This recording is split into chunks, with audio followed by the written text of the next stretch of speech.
Hello दोस्तों, AK Sahu dairy farm business में आपका स्वागत है।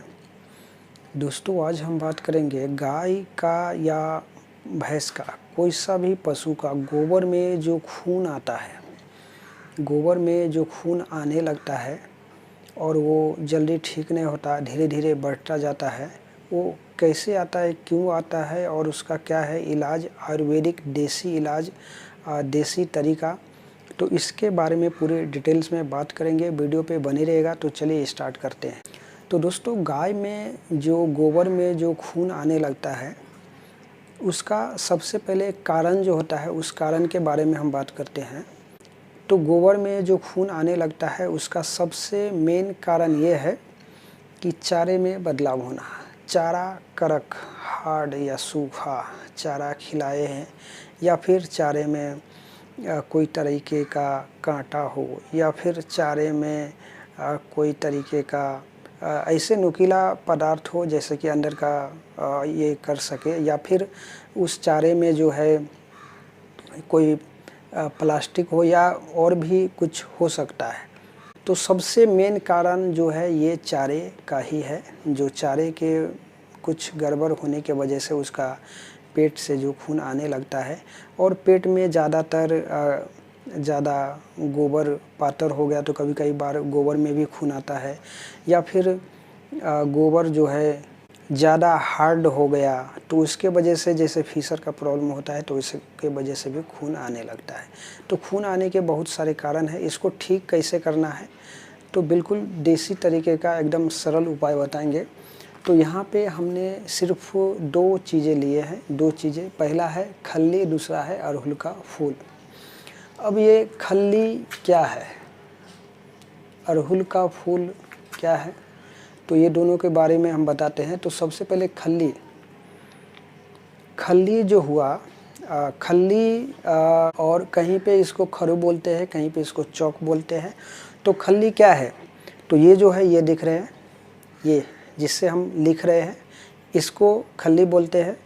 और ये जो है 1 या 2 या 4, जिस हिसाब से उसका जो खून आ रहा है, कभी कभी थोड़ा पानी जैसा आता है, कभी कभी ज़्यादा आता है, तो उसके हिसाब से उसको देना है। कैसे देना है, तो ये वाला लेना है। अगर कम है तो इसको 3 टुकड़ा करना है, 3 भाग।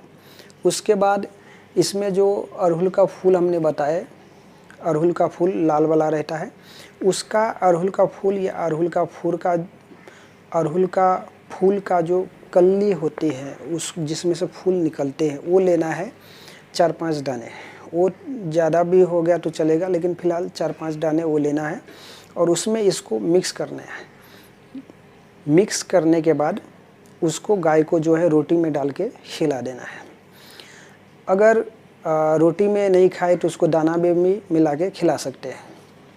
तो ये खल्ली जो है, इसमें कई प्रकार के होते हैं, तो कई प्रकार का नहीं लेना है। जो सफ़ेद हो, देख सकते हैं इस प्रकार का रंगीन, या कोई सा भी और कलर जो होता है, बहुत प्रकार के ऐसा निकला है खल्ली, लेकिन दूसरा रंगीन कलर का नहीं लेना है, क्योंकि सफ़ेद वाला रहता है, उसमें कुछ मिक्स ज़्यादा नहीं रहता है, वो फ़ायदा ज़्यादा करता है। तो अड़हुल का फूल और खल्ली, ये दोनों को मिक्स करके उसको जो है दिन में 1 बार 2 बार, अगर ज़्यादा है तो 2 बार 3 बार अगर देंगे गाय को, तो उसका जो है गोबर में से जो खून आना जो है वो बंद हो जाएगा। ये एक देसी तरीका है और हमारा यूज किया हुआ तरीका है। यहाँ जो है बहुत सारे गायों को हमने खिला के देखे हैं और उसका ठीक भी हुआ है, बिना दवा का। दवा करने की कोई ज़रूरत ही नहीं है। अगर ज़्यादा परेशानी दिक्कत है तो उसको जो है 3 दिन 4 दिन तक खिलाइए, 5 दिन तक भी खिला सकते हैं, इसका कोई साइड इफ़ेक्ट नहीं है।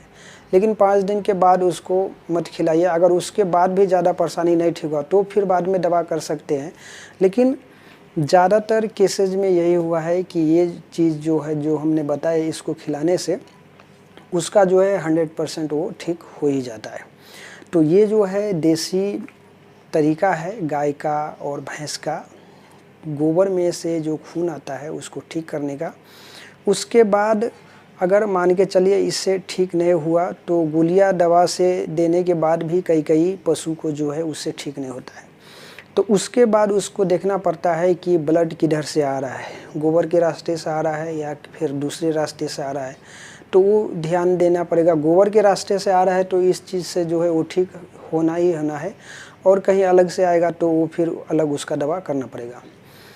उसके बाद अगर ठीक नहीं हुआ तो फिर उसकी पेट की जो है सफाई, डिवॉर्मिंग कराना पड़ेगा, उसके अलग से गोली मिलती है वो आपको देना पड़ेगा। बीमारी जो है दवा लेकर के ठीक हो सकता है, लेकिन आयुर्वेदिक तरीके से जो ठीक होता है वो और मेडिसिन दवा देते हैं वो, उसमें बहुत ज़्यादा का फ़र्क होता है। मेडिसिन दवा ज़्यादा देने से ठीक नहीं होता है तो उसका साइड इफ़ेक्ट भी रहता है, लेकिन इससे कोई साइड इफ़ेक्ट नहीं रहता है और ज़्यादातर गाय को दूध पे फ़र्क नहीं पड़ेगा। तो दोस्तों उम्मीद करते हैं ये जानकारी बहुत अच्छी लगी होगी। वीडियो अच्छी लगी तो लाइक, कमेंट, शेयर ज़रूर कीजिएगा। चैनल पर पहली बार आए चैनल को सब्सक्राइब जरूर कीजिएगा। Thanks for watching the video.